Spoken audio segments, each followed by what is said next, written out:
घर के भीतर से कोई आवाज़ नहीं आई, कोई रिस्पॉन्स नहीं आया, तो लोग थोड़ा चिंताग्रस्त स्थिति में हो गए।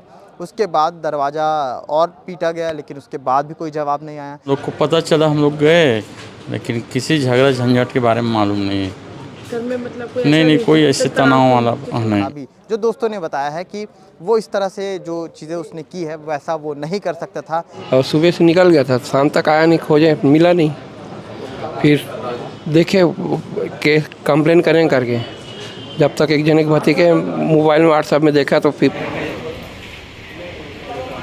हालत में सुधार लाने के लिए ही राम सिंह ठाकुर लगातार मजदूरी का काम करके पेट पाल रहे थे, लेकिन ऐसी क्या स्थिति आ गई कि राम सिंह ठाकुर को ये कदम उठाना पड़ा। दुर्ग भिलाई में आज की तारीख में 3 ऐसे बड़े मामले आए हैं जिसमें तीनों ने अपनी इहलीला समाप्त कर ली है, और जिसको दिखाने के लिए इस वक्त मैं जिस जगह पे हूँ वो जगह अनजानी नहीं है। ये जगह है मरचुरी सुपेला का लाल बहादुर शास्त्री अस्पताल का। कैमरे के पीछे सचिन बहाऊ हैं, मैं सीमांत हूँ, और फिर से आपको तमाम हादसों, दुर्घटनाओं और ऐसे इहलीला समाप्त वाली खबरों को लेकर के आपके बीच आते रहता हूँ। आज जो पहला मामला है जिसके बारे में मैं जिक्र कर रहा हूँ वो है अहिवारा का। अहिवारा में बीजेपी के कार्यकर्ता शिव वर्मा नाम था, 38 से 40 लगभग उनकी उम्र थी। 17 साल का उनका बेटा है। अचानक खबर मिलती है कि उन्होंने अपने घर में ही इहलीला समाप्त कर ली। क्या कारण था अभी स्पष्ट नहीं हो पाया है। परिजनों से बात करने की कोशिश की तो उन्होंने भी काफ़ी कुछ नहीं बताया है। पूरा मामला कुछ ऐसा हुआ था कि वो घर पर थे और अपने परिवार के साथ, परिवार में ही किसी परिजन के घर पे शादी थी, जहाँ पर उन लोगों ने जहाँ पर शिव वर्मा ने जो है अपने बाकी परिवार के सदस्यों को शादी के कार्यक्रम में जाने के लिए बोल दिया और कहा कि मैं बाद में आऊँगा। उसके बाद सभी लोग शादी के कार्यक्रम में चल गए। आज की तारीख में शादी होनी है, शादी का कार्यक्रम था तो 3 दिन पहले से तैयारियां हो रही थी। कल की तारीख में जब पूरे परिवार शादी के कार्यक्रम में गया था, जब शाम को वापस लौटता है तो सुबह जब वापस लौटता है तो उसके बाद खटखटाता है घर को। घर के भीतर से कोई आवाज़ नहीं आई, कोई रिस्पॉन्स नहीं आया, तो लोग थोड़ा चिंताग्रस्त स्थिति में हो गए। उसके बाद दरवाज़ा और पीटा गया, लेकिन उसके बाद भी कोई जवाब नहीं आया। खिड़की की तरफ से जब बेटे ने देखा तो चौंक गए, और उसके बाद वहाँ पर तुरंत ही जो है उनकी वाइफ जो है बदहवाश हो गई, सदमे में आ गई। और लोगों की चीख, वहाँ पर जो परिजन थे उनकी चीख के बाद जो आसपास के पड़ोस वाले थे वो वहाँ पर पहुँचे और ये सब की जानकारी जो है हासिल हुई। उसके बाद बॉडी को लाल बहादुर शास्त्री अस्पताल में लाया गया है ताकि पोस्टमार्टम किया जा सके। नहीं, ऐसे कोई जानकारी नहीं है मैडम। क्या हम लोग को पता चला, हम लोग गए, लेकिन किसी झगड़ा झंझट के बारे में मालूम नहीं है।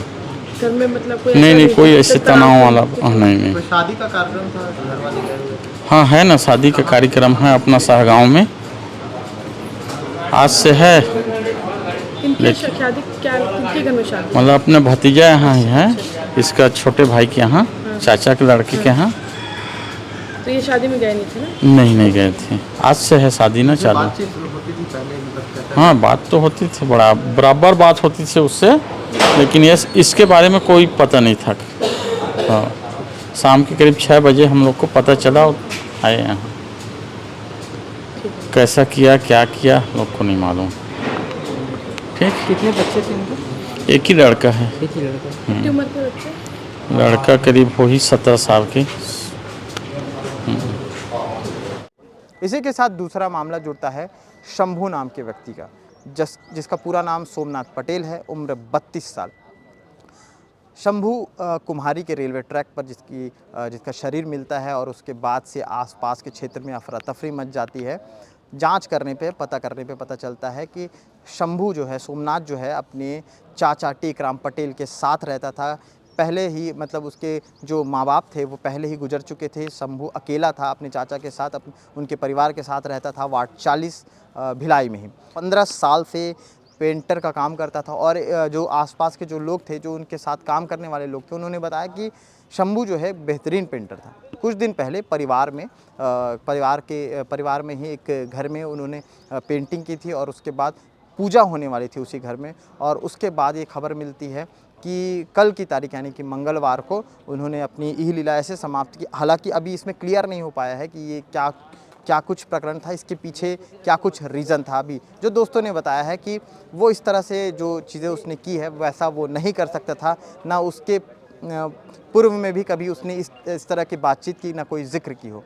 तो ये सारा मामला है, इसको लेकर के साथ में ये भी बताया गया कि मंगलवार से पहले रात से ही जो है सोमनाथ घर से गायब था। लगातार लोग खोज रहे थे, लोगों ने सोचा कि आसपास के कहीं क्षेत्र में होगा, दोस्तों के साथ होगा, लेकिन जब नहीं मिला तो अगले दिन सूचना मिलती है व्हाट्सएप के ज़रिए, फ़ोटो आई और पता चला कि कुम्हारी की ट्रैक पर इस तरह से सोमनाथ का शरीर पड़ा मिला और उसके बाद लाल बहादुर शास्त्री में पोस्टमार्टम के लिए लाया गया है। परिजनों से बात करने की कोशिश की, हालांकि उनके चाचा ने जितना कुछ बताया वो आपको तस्वीरों के माध्यम से हम दिखा रहे हैं। भैया आपके यहाँ किसकी डेथ हुई, कौन था? भतीजा कहाँ क्या काम करता था और कैसे घर में कुछ तनाव या कुछ ऐसा? कुछ नहीं था, पेंटिंग काम करता था और सुबह से निकल गया था, शाम तक आया नहीं, खोजे मिला नहीं। फिर देखे के कंप्लेन करें करके, जब तक एक जने के भतीजे मोबाइल में व्हाट्सएप में देखा तो फिर पता चला हम लोग को ऐसा काम हो गया करके। कितनी उम्र थी, क्या काम था? वो 30 साल के आसपास। नहीं। इसी के साथ साथ तीसरा मामला जुड़ता है राम सिंह ठाकुर, जिसकी उम्र 35 साल है। राम सिंह ठाकुर के 2 बच्चे हैं, एक की उम्र 1 साल है, जो एक बेटी है 1 साल की और 4 साल का बेटा है। राम सिंह ठाकुर मजदूर थे, मजदूरी का काम किया करते थे और पावर हाउस रेलवे ट्रैक पर उनकी बॉडी मिली और उसके बाद से सनसनी फैल गई। घर वालों से बातचीत करने की कोशिश की, घर की माली हालत उतनी ठीक नहीं है। हालत में सुधार लाने के लिए ही राम सिंह ठाकुर लगातार मजदूरी का काम करके पेट पाल रहे थे, लेकिन ऐसी क्या स्थिति आ गई कि राम सिंह ठाकुर को ये कदम उठाना पड़ा और उनके पीछे जो उनका परिवार था वो अब किस स्थिति में रहेगा, ये सबसे ज़्यादा चिंता का विषय है। उन्हें भी यहाँ पर लाया गया है लाल बहादुर शास्त्री अस्पताल में।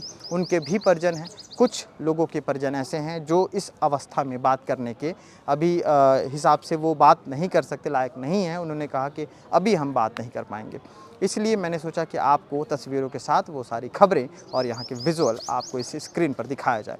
आगे क्या कुछ अपडेट रहेगा, अगर तीनों जो ये लीला समाप्त हुई है उनमें कोई रीज़न पता चलता है तो वो रीज़न भी आपको बाकायदा इस स्क्रीन पर दिखाएंगे अपडेट के साथ।